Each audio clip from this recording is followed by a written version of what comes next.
जय श्री राम। मैं पंडित संदीप पाठक। आज हम शुक्रवार की कथा का श्रवण करेंगे। शुक्रवार की कथा यहाँ माँ संतोषी के व्रतों की कथा होती है। आइए आज शुक्रवार की इस कथा में हम ये श्रवण करते हैं। एक माँ के 7 पुत्र थे, जिसमें से 6 पुत्र तो कमाने वाले, लेकिन एक पुत्र 7वां जो पुत्र था वो बड़ा भोला था। वो कमाने नहीं जाता था, घर के कामकाज ही करता रहता था। सब पुत्रों का विवाह हो चुका था।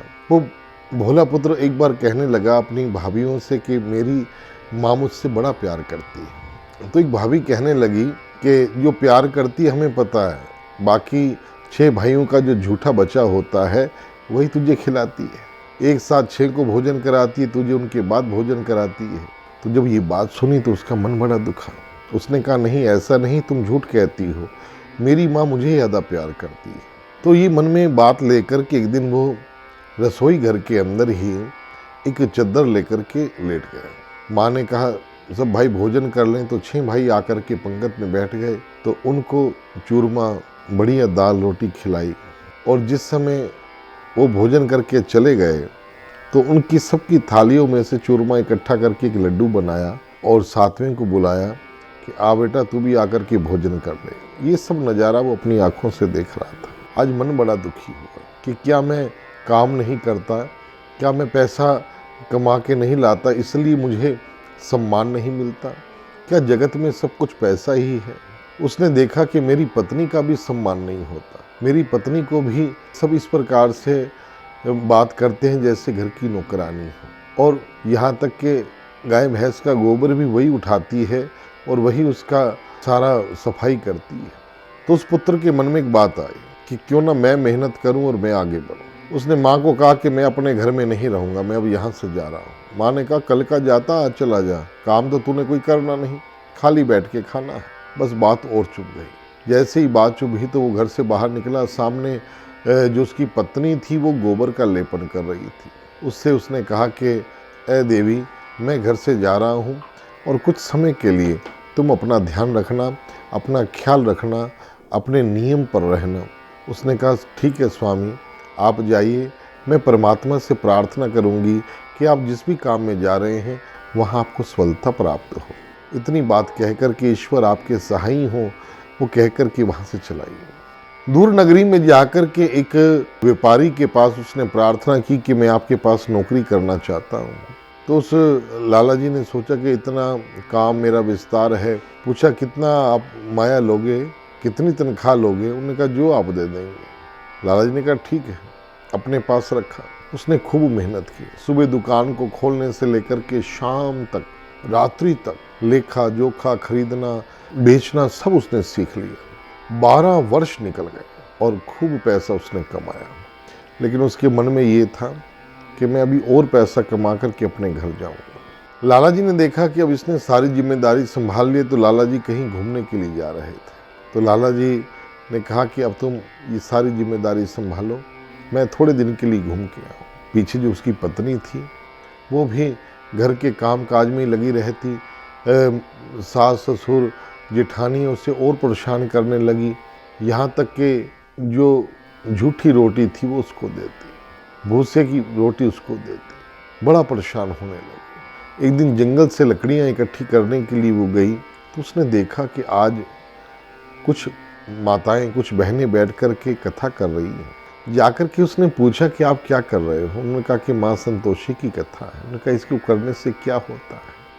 उन्होंने कहा निर्धन को धनवान बनाए, बंधी को बंधन से मुक्त करे, राज दरबार में विजय प्राप्त करवाए, बांझन को पुत्र दे, निसंतान को संतान दे, परदेसी को वापस बुलाए। जिस कामना से, जिस भावना से इसका व्रत किया जाता है, माँ संतोषी वो व्रत पूर्ण करती है, वो मनोकामना पूर्ण करती है। तो पूछा कि किस प्रकार से ये व्रत करना? उन्होंने कहा कुछ नहीं, माँ संतोषी को तेरी श्रद्धा भावना चाहिए और गुड़ अरुचना परम प्रिय, ताम संतोष कियो संतोषी कहलाई। तो संतोषी तभी कहलाई जब केवल गुड़ और चने में माता ने संतोष किया। तो आज उसके मन में आया कि क्यों ना मैं भी संतोषी माँ के व्रत करूं। पूछा कि कितने व्रत करने चाहिए? उन्होंने कहा 3 महीने में तो माँ मनोरथ पूर्ण कर देती है। अगर फिर भी किसी की दुविधा हो, फिर भी किसी का भाग्य रुका है तो ज़्यादा से ज़्यादा 1 साल के व्रत करो, उसके बाद उद्यापन करना चाहिए शुक्रवार के दिन। पूछा उद्यापन किस विधि से करना चाहिए? उनका इसमें 8 बच्चों को जिमाया जाता है। कोशिश की जाती है कि घर परिवार के अगर बच्चे हों तो उन्हीं को भोजन खिलाया जाए, साथ में खीर का प्रसाद दिया जाए। और इस व्रत के अंदर व्रत जब करना है प्रति शुक्रवार तो तुमने खटाई नहीं खानी, उद्यापन में भी खटाई का प्रयोग नहीं करना। सारी विधि जब वो समझ गई तो उसने भी आज मन में संकल्प किया कि मेरे पास जो थोड़ा सा 1-2 रुपए हैं, मैं उससे चना और गुड़ लेकर के संतोषी माता का व्रत करें। व्रत उसने प्रारंभ किए। पहला व्रत रखा, दूसरा व्रत रखा, तीसरे व्रत में पत्र आया पति का कि मैं ठीक हूँ और तेरे लिए कुछ पैसा भेज रहा हूँ।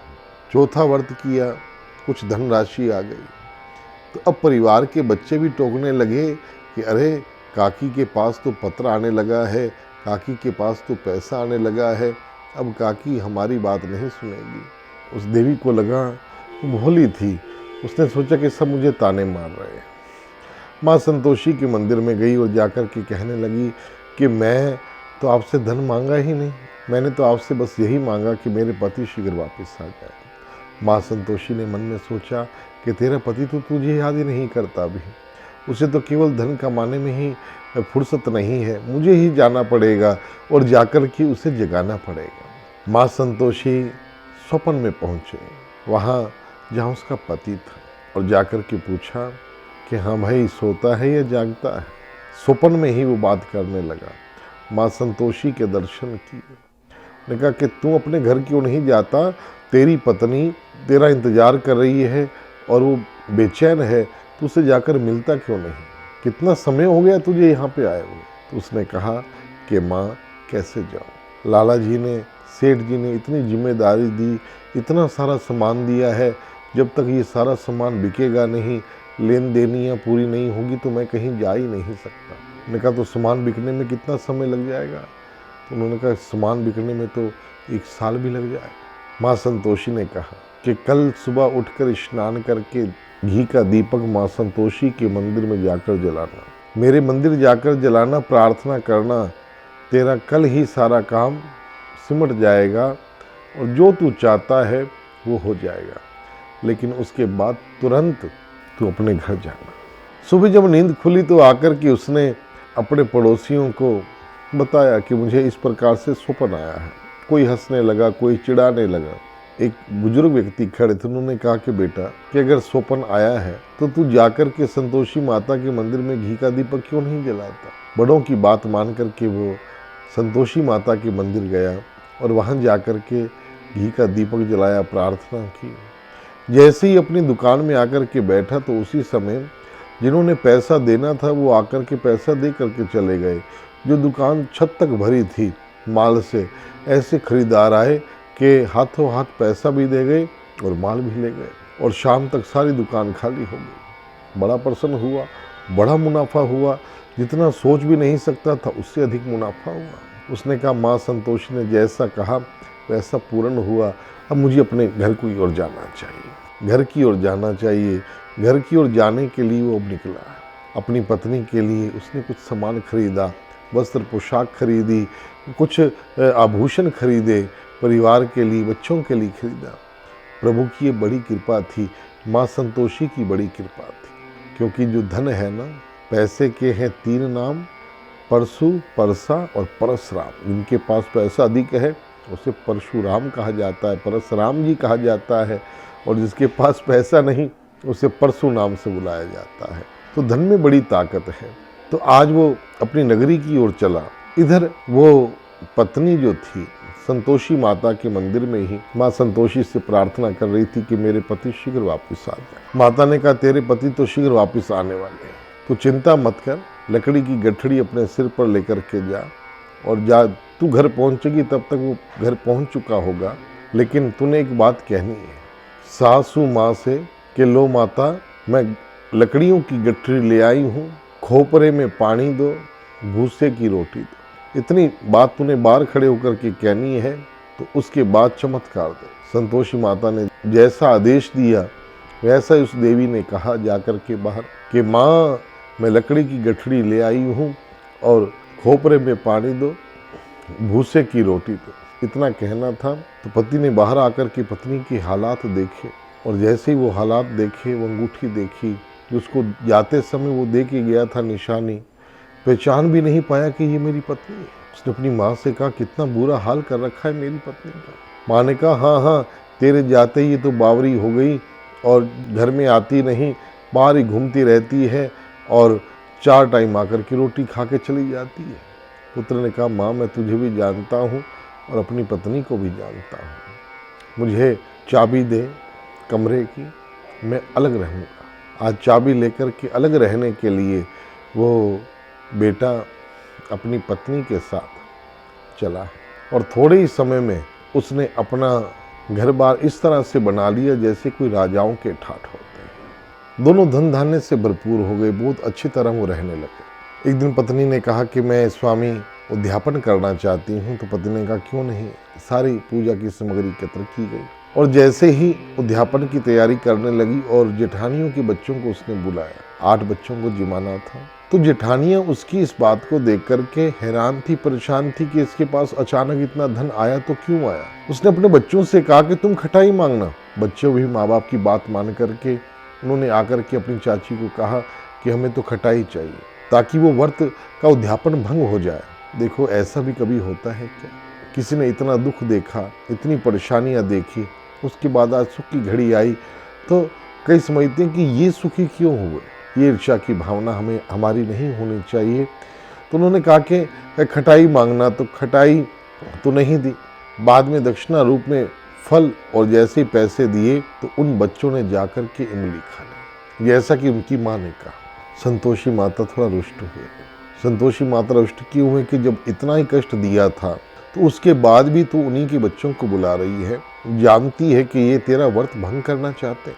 माँ ने थोड़ा सा अपना रूप ऐसा दिखाया कि राजा के सिपाही आए और उसके पति को पकड़ के ले गए। जेठानियां बड़ी खुश हुई, देखा इसका व्रत तुड़वा दिया, इस पे कष्ट आ गया। दौड़ी हुई गई माँ संतोषी के मंदिर में और जाकर प्रार्थना करने लगी कि माँ, मुझसे भूल क्या हो गई। तो माँ संतोषी ने कहा, जिन बच्चों को तूने उद्यापन करवाया उन्होंने इमली खा ली। कहा, माँ, इसमें मेरा क्या कसूर है? माता ने कहा, तेरा कसूर तो नहीं, लेकिन आगे से इस बात का ध्यान रखना, ठीक है? राजा के सिपाही अभी कर लेकर के, क्योंकि तेरे पति ने बहुत अधिक पैसा कमाया, जैसे आई टैक्स देना पड़ता है वैसे पहले भी टैक्स देना पड़ता था, कर देना पड़ता था, तो वो कर लेकर के उसे छोड़ दिया। अपने घर में वो आए तो पति पत्नी ने आपस में बात की। उन्होंने कहा कि हमें उद्यापन दोबारा करना पड़ेगा। उद्यापन दोबारा करने के लिए उसने बाहर से बच्चों को बुलवाया, कुछ ब्राह्मणों के बच्चों को बुलवाया और उनसे प्रार्थना की कि आप इमली ना खाना, आप खट्टा ना खाना। बस इतनी प्रार्थना करके जब उन बच्चों को खीर के साथ भोजन करवाया तो माता रानी प्रसन्न हुई। माँ संतोषी ने घर में आकर के दर्शन दिए और घर आंगन में आकर के उनको आशीर्वाद दिया और एक सुंदर सा पुत्र उनके घर जन्म हुआ। उस सुंदर पुत्र को प्राप्त करके अपना पूरा परिवार देख करके बड़ी प्रसन्न रहने लगी और माँ संतोषी की कृपा से जहाँ संतान सुख मिला, पति वापिस आए और धन धान्य भरपूर हो गया। ईर्ष्या करने वालों पर भी उन्होंने दया की, जिससे उनका भी द्वेष खत्म हुआ। इससे पूरा परिवार हंसी खुशी रहने लगा। माँ संतोषी की कृपा ऐसी ही है, और जिस पर कृपा कर दे तो उसके वारे न्यारे कर दे। तो माँ संतोषी का व्रत शुक्रवार के दिन किया जाता है। कम से कम 11 व्रत किए जाते हैं, 1 वर्ष के व्रत करने चाहिए। और उद्यापन के समय 8 बच्चों को न्योता दिया जाता है। ध्यान रहे वो खटाई ना खाएं। बच्चों को फल दो, लेकिन दक्षिणा ना देना। दक्षिणा अगले दिन शनिवार दे दो, क्योंकि बच्चे कहीं भूल से भी खटाई ना खा लें। इन बातों का ध्यान रखें। माँ संतोषी का व्रत करें। माँ संतोषी सब पर कृपा दृष्टि इस प्रकार से बनाए रखें। जय माँ संतोषी।